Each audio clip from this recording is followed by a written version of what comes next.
Rae Leon, Style and Suspicion by Miss Jones. Chapter 3, A Deadly Workout. Chapter 3, A Deadly Workout. Zane's jealousy wasn't a simmering ember. It was a raging inferno, consuming him from the inside out, like a woman going through menopause. Each stolen glance of Jackie and DeMar together, their shared laughter echoing through the mansion, fueled his rage. He'd replay imagined scenarios in his head. DeMar's hands tracing the curves of Jackie's body, his lips pressed against hers, and a primal, possessive fury would erupt within him.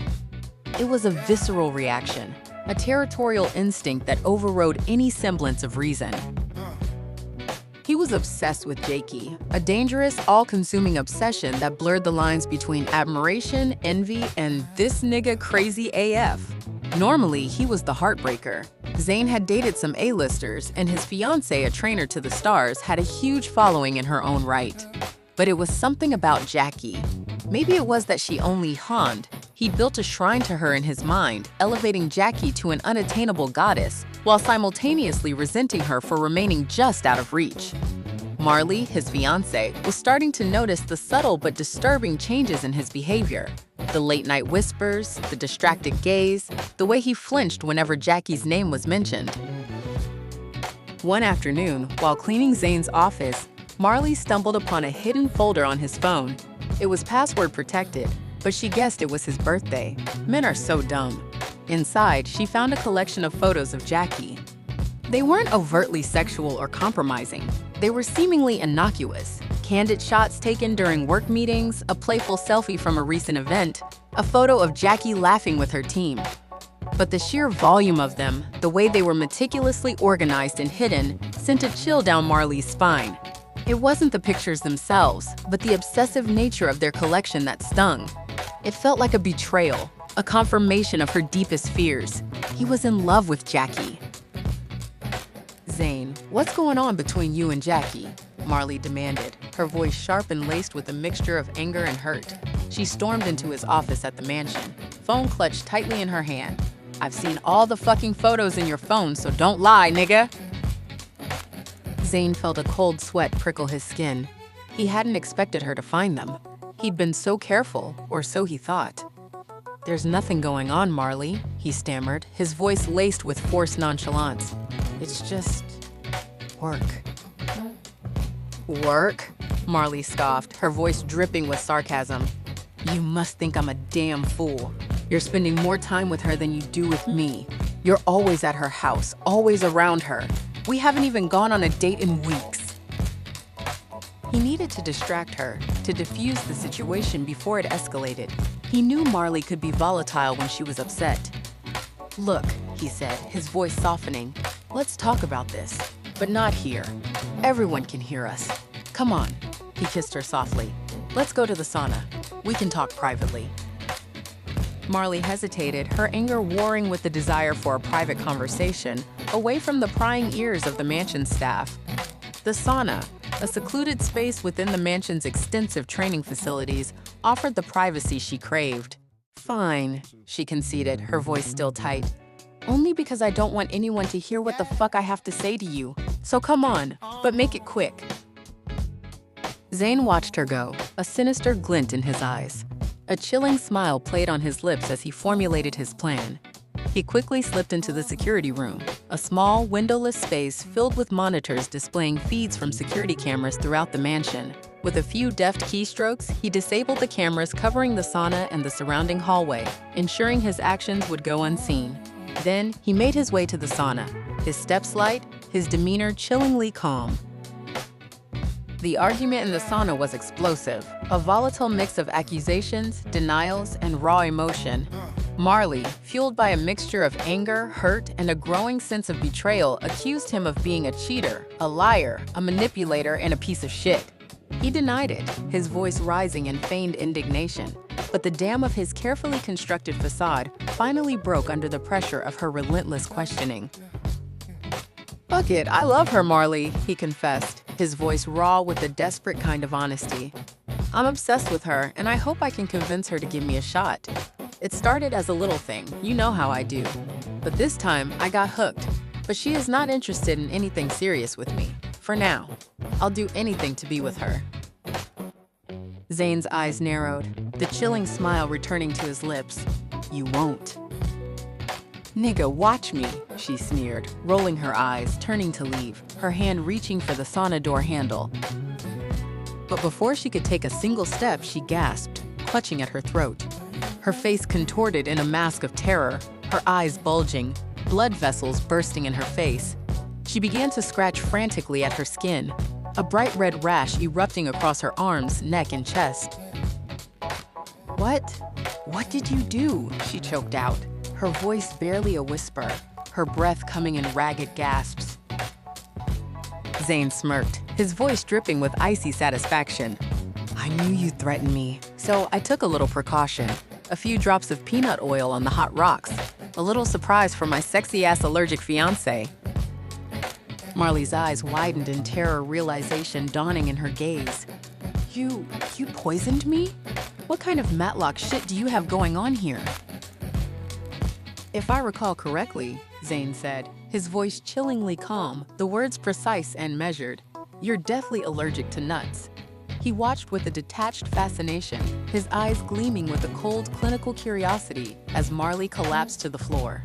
The ornate rug beneath her offered no comfort as her body convulsed violently. Her limbs jerked and spasmed, each movement a desperate, futile struggle against the anaphylactic onslaught. Her face, moments before flushed with laughter, now contorted in agony, turning an alarming shade of mottled purple. Her breathing became increasingly shallow and ragged, a harsh, rattling sound that filled the room's sudden silence, each gasp shorter and weaker than the last. A fine sheen of sweat coated her skin, and her eyes, wide with terror, began to glaze over. Then, with a chillingly calm demeanor that belied the horror unfolding before him, he turned and walked away. The sound of the closing door a final, definitive punctuation mark on her life, leaving her to die a slow, agonizing death. The faint, sweet scent of amaretto lingered in the air, a macabre perfume. Outside, everyone in the mansion continued its oblivious hum, a stark contrast to the stillness that had settled within the sauna. Time stretched, each second an eternity for Marley. Her convulsions lessened, replaced by a terrifying stillness. Her chest rose and fell with decreasing frequency, each breath a shallow, desperate fight. Her pulse, once a frantic drumbeat, began to fade, growing fainter and more erratic. The light in her eyes, which had reflected a vibrant life just moments ago, flickered and dimmed, like a candle in a dying breeze. Her skin, stretched taut over her bones, took on a waxen pallor. No sound escaped her lips now, only the faint wet gurgle in her throat, a final, horrifying testament to her failing body. The next morning, Zane burst into Jackie's bedroom, interrupting a tender moment between her and Damar. They were tangled in the sheets, still half asleep, the remnants of a freaky-ass night lingering in the air. "Jackie!" he exclaimed, his voice laced with forced panic. "Have you seen Marley? She didn't come home last night." Jackie, startled by his sudden intrusion, shook her head, a frown creasing her brow. "No, I haven't. I assumed she was at her own place." Zane's face paled, his eyes wide with fake worry. "I need to find her." He rushed out of the room, a whirlwind of frantic energy, his performance perfectly crafted. He raced through the house, checking every room, his heart pounding in his chest, a carefully orchestrated display of concern. Finally, he reached the training room. And there she was, lying motionless on the floor of the sauna, her skin a mottled purple, her body cold and stiff. The air was thick with the lingering scent of roasted nuts, a macabre reminder of Zane's calculated act. Zane let out a strangled cry, dropping to his knees beside her body, his carefully constructed facade crumbling. "Marley!" he wailed, his voice filled with false grief. Jackie, hearing his anguished scream, rushed to the scene, Damar close behind. The sight that met her eyes was horrifying. Marley's lifeless body, the contorted expression on her face, the lingering scent of peanuts. It was a scene ripped straight from a nightmare. Fear, cold and paralyzing, gripped Jackie. The realization that someone within her inner circle was capable of such cold-blooded murder sent a shiver down her spine. Someone was trying to kill her, and they wouldn't stop until they succeeded. Rae, arriving at the scene later that morning to style Jackie for a photo shoot, felt a shiver crawl down her spine. The air in the mansion was thick with tension, a palpable sense of dread hanging over everything. The security footage, she vaguely remembered seeing Zane going into the security room earlier that day, a seemingly innocuous detail that now took on a sinister significance.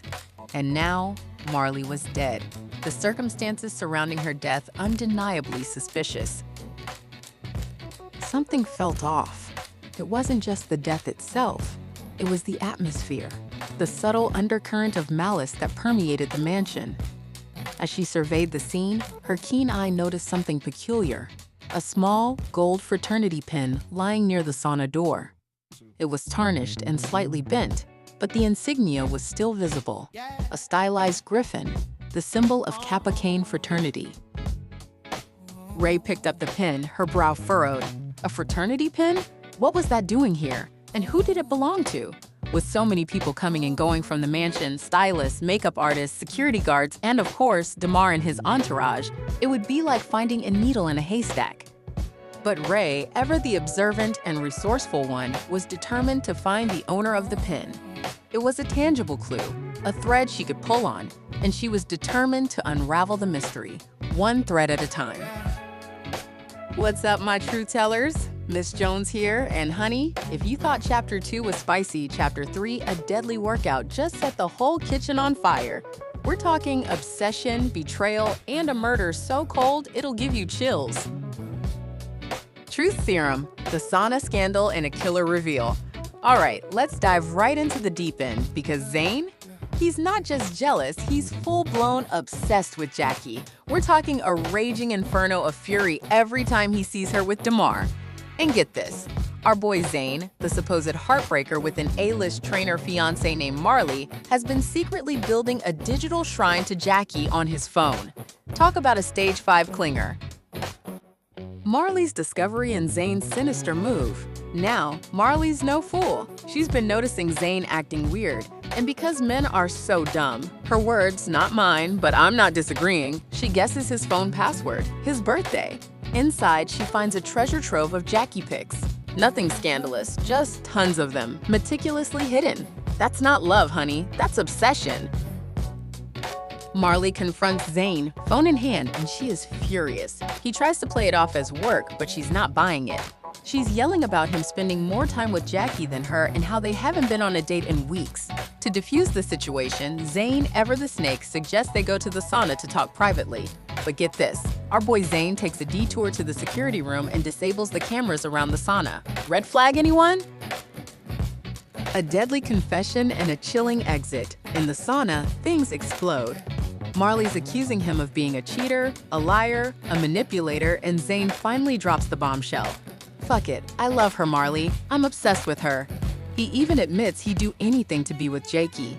Marley, understandably, is disgusted and threatens to tell TMZ everything about him and Jackie, promising to ruin her. But Zane, being the absolute psycho he is, has a trick up his sleeve.